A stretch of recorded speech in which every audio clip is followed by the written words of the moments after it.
A primeira volta ao mundo da história foi concluída exatamente 500 anos atrás, em 1522.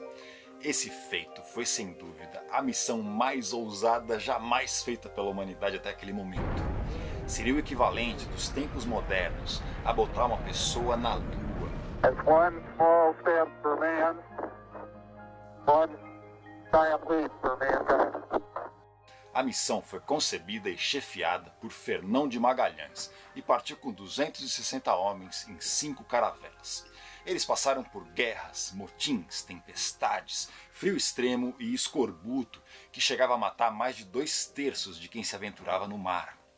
Na chegada, restava apenas uma nau prestes a afundar, com apenas 18 tripulantes e 3 prisioneiros, todos em péssimo estado de saúde, já muito próximos da morte.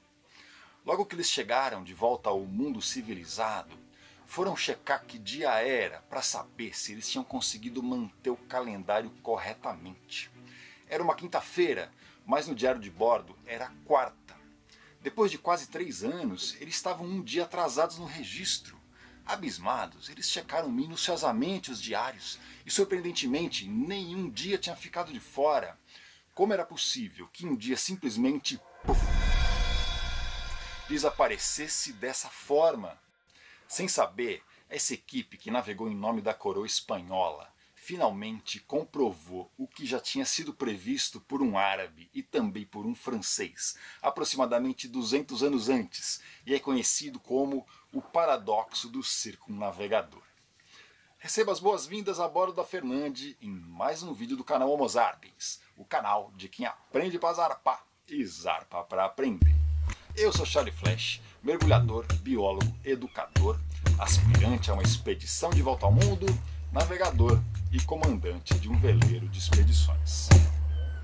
Para elucidar essa história, primeiro vamos entender como é que Fernão de Magalhães conseguiu colocar em prática essa ideia tão mirabolante, mesmo envolvendo tantos conflitos e tantas traições. Em 1494, o Tratado de Tordesilhas dividiu o planeta em 2 metades, cada uma delas pertencente às 2 maiores potências navais europeias, Portugal e Espanha. Para o oeste da linha era tudo espanhol, para o leste era tudo português. Qualquer terra que não tivesse sido reclamada ainda por um rei cristão poderia se tornar uma colônia. O que Portugal e a Espanha queriam, além de dominar as terras, era o domínio do comércio das valiosíssimas especiarias que vinham do Extremo Oriente, que era chamado genericamente de as Índias. Para as especiarias chegarem na Europa, elas podiam passar por até 12 atravessadores, e o produto mais cobiçado valia mais que ouro, que era o cravo da Índia. A nação que conseguisse pegar direto da fonte para comercializar sem intermediários poderia conquistar riquezas inimagináveis. Mas para isso era preciso o domínio dos mares, não importando quantas vidas custasse. Demorou para os 2 reinos entrarem num consenso sobre onde a linha de Tordesilhas estava localizada. Mas a África, sem dúvida, estava na metade portuguesa, e anos antes eles já tinham começado a explorar essa rota. Em termos de conhecimento náutico e domínio dos mares, Portugal estava à frente do seu tempo. Depois de 14 tentativas, finalmente, em 1434, eles conseguiram ir além do Cabo Bojador. Apesar dos esforços, só em 1488 que Bartolomeu Dias finalmente atingiu o famoso Cabo da Boa Esperança, e logo depois, em 1498, Vasco da Gama abriu a porteira e numa talagada só chegou finalmente até a Índia. Portugal então passou a dominar o comércio com Guiné, Etiópia, Arábia, Pérsia e Índia. Agora a gente vai entender melhor o famoso poema de Fernando Pessoa, publicado em 1922. Ó mar salgado, quanto do teu sal são lágrimas de Portugal. Por te cruzarmos, quantas mães choraram, quantos filhos em vão rezaram, quantas noivas ficaram por casar, para que fosses nosso, ó mar. Valeu a pena? Tudo vale a pena se a alma não é pequena. Quem quer passar além do bojador tem que passar além da dor. Deus, ao mar, o perigo e o abismo deu, mas nele é que espelhou o céu. Os capitães que contribuíssem com a expansão das rotas e conseguissem voltar para contar a história podiam, além de ganhar fama e prestígio, ficar ricos e virar nobres governadores das terras descobertas e reclamadas para cada coroa. Os mais ousados e preparados então buscavam apoio financeiro e permissão das realezas dos dois países para ir além. Fernão de Magalhães era português e teve o privilégio de receber o mais alto grau de escolarização da época, tendo inclusive participado da organização das expedições portuguesas e embarcado como tripulante para os confins distantes do Oriente depois de Vasco da Gama. Fernão queria executar um plano mirabolante. Ele acreditava que seria capaz de encontrar as lendárias Ilhas das Especiarias, de onde vinha o cravo. 3 vezes ele pediu apoio para o rei Manuel de Portugal e 3 vezes o rei recusou. Na última vez, em 1517, Fernão então pediu permissão para continuar oferecendo o seu plano em outras paragens. O rei demonstrou desprezo, mas permitiu. 15 anos antes, em 1492, a coroa espanhola financiou a primeira expedição do navegador italiano Cristóvão Colombo, que partiu alegando ser capaz de chegar nas Índias indo para o oeste ao invés de ao redor da África. E foi assim que o Caribe, a América do Sul e Central foram descobertos. Mas a tal rota para as Índias continuava sendo uma lenda. Tendo Colombo como seu maior ídolo, Fernão de Magalhães teve a ideia de pedir o apoio da coroa espanhola para finalmente conseguir o que Colombo não tinha sido capaz. Mas acontece que o domínio dos mares necessariamente dependia do conhecimento geográfico. E as cartas náuticas que cada nação desenvolvia com cada nova expedição eram segredos de Estado, e nisso Fernão era um especialista. Portugal e Espanha, apesar de vizinhos, eram inimigos mortais. O que Fernão fez seria o equivalente a, no auge da Guerra Fria, alguém da União Soviética ou dos Estados Unidos oferecer segredos nucleares para a nação inimiga. Ele mostrou a rota que planejava e mencionou um tal estreito que estaria localizado em algum lugar da América do Sul e que conectaria o Pacífico e o Atlântico. Mas a verdade é que não se sabe até hoje de onde ele tirou essa informação, já que nenhum documento que sobreviveu daquela época mostra evidências da existência de um estreito nessa região. Para a sorte dele, uma rota direta para a Terra das Especiarias, indo para o oeste, era tudo que a coroa espanhola sonhava, porque eles não iam mais precisar navegar pelo hemisfério português. O aceite da coroa finalmente veio quando Magalhães assegurou que as ilhas estavam situadas dentro da metade espanhola do Tratado de Tordesilhas. Uma flotilha de 5 caravelas foi montada e denominada Armada de Moluca, em homenagem às Ilhas Moluca, as tais Ilhas das Especiarias, onde hoje é a Indonésia. Mas como seria possível um desconhecido de uma nação inimiga comandar algo tão importante? O rei da Espanha confiava nele, mas poucos espanhóis estavam dispostos a aceitar suas ordens. E entre os que estavam dispostos, alguns acreditavam que ele era um espião e planejavam matar ele no caminho. Quem também planejava matar Magalhães pela sua traição era a coroa portuguesa. Na tripulação tinha um italiano chamado Antônio Pigafetta, que pelo seu alto grau de escolarização tinha a função de ser o cronista e registrar tudo. É principalmente graças a ele que se conhece tão bem essa história. A armada finalmente partiu rumo ao total desconhecido, cruzando o Atlântico, que na época era chamado simplesmente de Mar Oceano, e que eles acreditavam estar cheio de monstros e feitiços. Em meio a tempestades e motins, eles finalmente chegaram no Rio de Janeiro e passaram a descer a costa da América do Sul numa busca minuciosa pelo tal estreito. Mas todo mundo achava que o Fernão era biruta. Quando eles chegaram no Rio da Prata, entre o Uruguai e a Argentina, não demorou para o Fernão se convencer que ali não era o estreito, por causa das águas rasas. Ele supunha corretamente que o tal estreito devia ter águas profundas. Mas logo ao sul do Rio da Prata, eles entraram nas latitudes dos mares do sul, onde estão as tempestades mais fortes do planeta. A expedição foi castigada por frio e mau tempo como nunca nenhuma outra até então. Um dos navios afundou e um motim sangrento se fez porque muitos acreditavam que o Fernão estava levando eles para a morte. Ele desarmou o motim e seguiu firme em frente. No primeiro contato com os índios locais, eles encontraram indivíduos bem mais altos que eles, tidos como gigantes, que Magalhães, sendo português, teria chamado de patagões. Não é claro se esse nome seria derivado das patas ou pés enormes, ou se viria de um nome de um gigante que era personagem de uma história recente da época. Finalmente, já bem próximo do extremo sul da América do Sul, eles encontraram algo que se parecia com o que ele imaginava que seria o estreito. E ele estava certo. Enquanto eles galgavam o caminho pelos labirintos rodeados por geleiras, eles viram diversos fogos espalhados durante a noite na margem sul, produzidos pelos habitantes locais, o que deu origem ao nome Terra do Fogo. Com mais motim, um dos navios abandonou o grupo e voltou para a Espanha, e os 3 navios que restavam agora partiram para cruzar o Pacífico. O Fernão acreditava que agora faltava pouco, mas o pior ainda estava por vir. Dali para frente, eles só pegaram ventos a menos e chamaram essas águas de Mar Pacífico. Mas cruzar esse novo oceano, que é de longe o mais extenso do planeta, colocou os marinheiros numa situação desesperadora.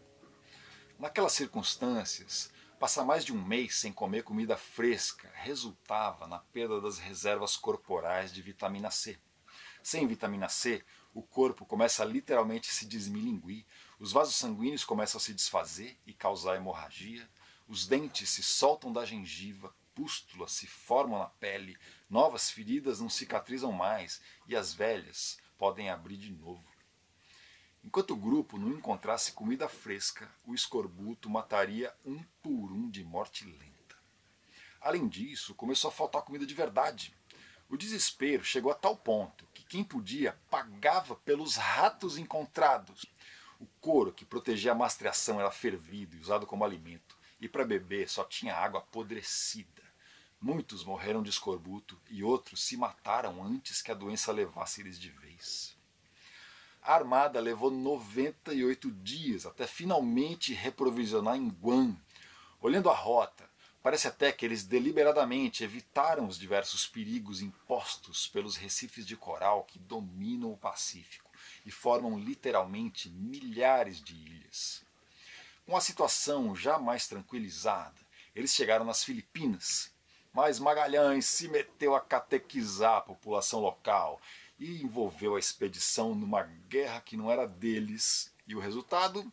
O besta foi morto em batalha de uma forma absolutamente estúpida. E agora, com a baixa da guerra, eles não tinham mais homens suficientes para comandar os 3 navios. Resultado? Decidiram ficar só com 2 e queimar o terceiro para não cair em mãos inimigas. Depois de 27 meses, eles finalmente chegaram nas Ilhas Molucca, caracterizadas pelo solo fértil formado pelas cinzas de explosões vulcânicas. Curiosamente, o cronista Pigafetta descreve com surpresa bananas, cocos e batata doce. Camões, em Os Lusíadas, que foi publicado em 1572, escreveu: "Olha cá, pelos mares do Oriente, as infinitas ilhas espalhadas. Vetidore e Ternate com o fervente cume que lança flamas ondeadas. As árvores verás do cravo ardente, com o sangue português ainda compradas. Aqui há as áureas aves que não descem nunca à terra e só mortas aparecem." Eles então conseguem finalmente abarrotar os 2 navios com o valiosíssimo cravo da Índia, só que as 2 naus estavam em extrema necessidade de manutenção e uma delas já nem conseguia mais navegar. O que estava em melhores condições continuaria seguindo para o oeste, aproveitando os ventos favoráveis. Essa rota era bem mais curta, mas também mais perigosa. Eles já tinham se dado conta que as Molucca ficavam no hemisfério português e que tinham infringido o Tratado de Tordesilhas. Se os portugueses pegassem eles cheios de cravo, já era. Quando o navio que ficou para manutenção pudesse partir, os ventos já teriam mudado de direção e a rota teria que ser de volta pelo Pacífico.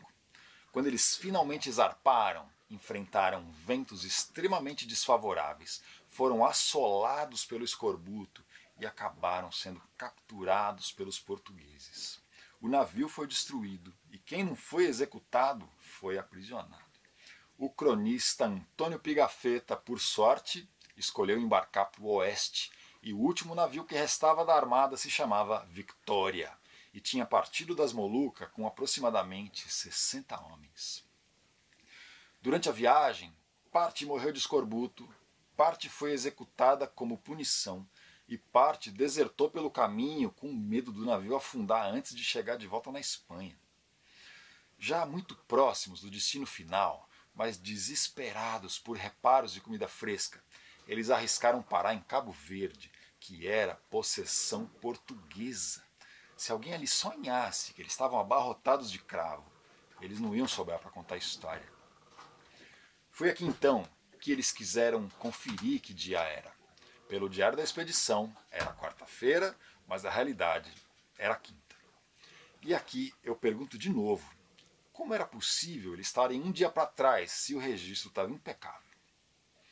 Por pouco, eles não foram pegos em Cabo Verde e seguiram viagem até finalmente chegar de volta na Espanha em 10 de setembro de 1522. Num total de aproximadamente 60 mil milhas navegadas depois de 3 anos e 10 dias de expedição. E assim terminou a primeira volta ao mundo da história. O estreito que separa a Terra do Fogo do resto da Patagônia e que liga o Atlântico com o Pacífico hoje se chama Estreito de Magalhães. Existe quem argumente que os chineses já teriam feito uma volta ao mundo quase um século antes, mas prova mesmo não tem. Agora vamos então finalmente resolver o mistério do dia que desapareceu, assim do nada. Se você achou curioso esse papo, e se eu te contasse que ao invés de desaparecer, um dia também pode aparecer do nada? Vem comigo.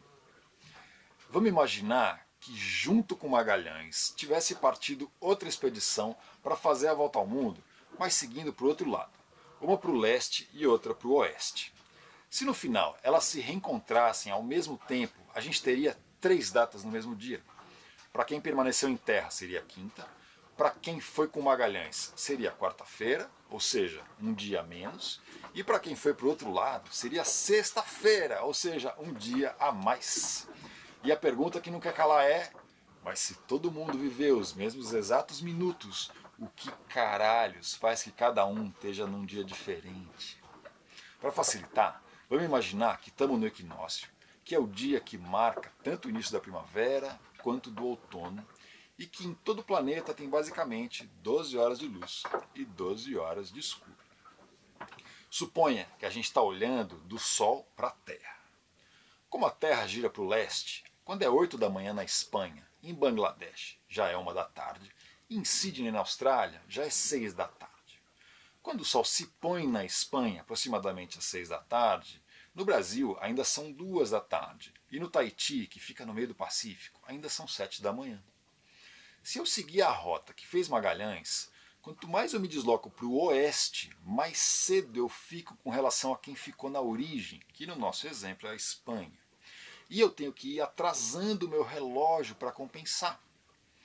Isso quer dizer que meus dias ficam verdadeiramente mais longos do que na origem e que para mim, viajante, entre o pôr do sol de hoje e o pôr do sol de amanhã, leva mais do que 24 horas. Se eu estiver de barco, essa diferença pode ser de segundos ou minutos por dia, mas de avião pode ser de muitas horas. Quando eu chegar de volta no ponto de partida, eu vou estar de volta no horário da origem, mas necessariamente eu vou estar um dia para trás. Se eu seguir a rota oposta, quanto mais eu me desloco para o leste, mais tarde eu fico com relação a quem ficou na origem, e eu tenho que ir adiantando o meu relógio para compensar. Isso quer dizer que meus dias ficam mais curtos do que na origem. que entre o pôr do sol de hoje e o pôr do sol de amanhã leva menos de 24 horas. Quando eu chegar de volta no ponto de partida, eu vou estar de volta no horário da origem, mas necessariamente eu vou estar um dia para frente. Dos 360 graus necessários para dar a volta completa, para cada grau deslocado para o oeste é preciso voltar o relógio em 4 minutos. E cada grau deslocado para o leste é preciso avançar o relógio em 4 minutos. Ao completar a volta toda, tanto para um lado quanto para o outro, a soma de cada minuto adicionado ou subtraído do relógio é 1440 minutos, ou seja, exatamente 24 horas. Portanto, todo mundo de fato viveu os mesmos exatos minutos, mas quem foi para o oeste viu o sol nascer e se pôr uma vez a menos que quem ficou na origem. E quem foi para o leste viu o sol nascer e se pôr uma vez a mais que quem ficou na origem. E assim, em 1522, se demonstrou na prática algo que nenhum matemático, astrônomo ou geógrafo espanhol ou português da época tinha sido capaz de prever, mas que o geógrafo árabe Abu al-Fida, que viveu 200 anos antes, entre 1273 e 1331, já tinha previsto e chamado de paradoxo do circunnavegador, afirmando que quem completasse uma volta para o oeste contaria um dia a menos e quem completasse para o leste contaria um dia a mais do que quem permaneceu na origem. Também tem registros que poucas décadas depois, o filósofo francês Nicolas Oresme chegou a essa mesma conclusão. Isso quer dizer então que em algum momento de uma volta ao mundo é preciso ajustar artificialmente a data, e hoje está convencionado que essa mudança é feita no momento de cruzar a linha internacional da data, que está localizada grosseiramente quase que cortando a Nova Zelândia no meio. Essa linha define quais países celebram primeiro a virada de Ano Novo e quais celebram por último, mas isso já é assunto para outro vídeo. Se você se encantou pela história de Fernão de Magalhães e gostaria de saber em mais detalhes o que aconteceu, o relato contado aqui foi principalmente baseado no livro Over the Edge of the World, traduzido para o português como Além do Fim do Mundo, do escritor Lawrence Burr Green, que é historiador e autor de diversas biografias históricas. A história está escrita de maneira tão bacana que eu não conseguia parar de ler do início ao fim. Além da história em si, eu gostei especialmente das referências e contextualizações históricas que ele coloca na saga. De verdade eu recomendo.